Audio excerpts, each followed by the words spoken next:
My name is David Best, and I am currently self-employed as an entrepreneur, information technology accessibility consultant, and I am totally blind. Basically, I developed glaucoma at the age of 5, and over a period of 3 years, I was in and out of Sick Kids Hospital for the doctors trying to figure out how to control glaucoma.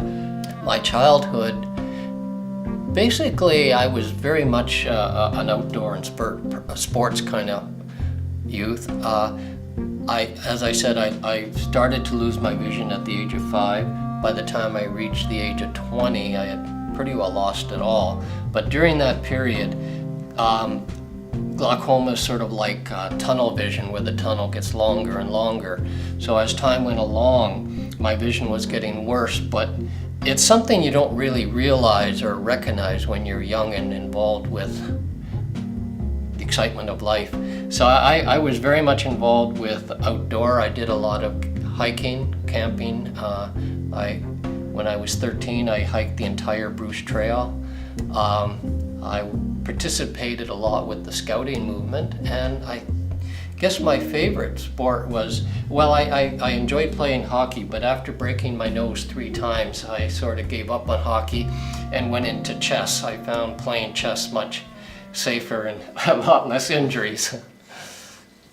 Yeah, it's interesting because I spent, well, pretty well all my career as a software developer, working on either mainframe applications or working on website applications.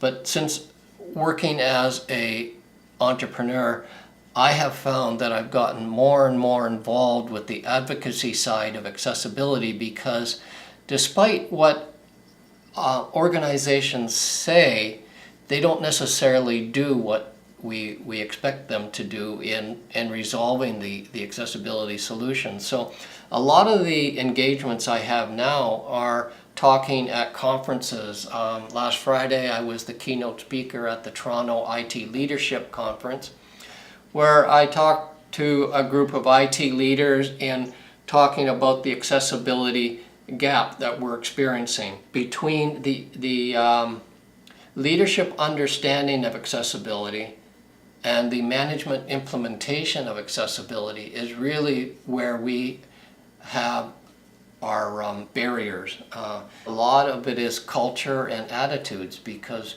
the expectations you put on someone is what you're going to get out of them. And if you have very low expectations, which is what happens in the workplace for people with vision loss, is that because management feels that the challenges are too great, they don't put a lot of expectations on you.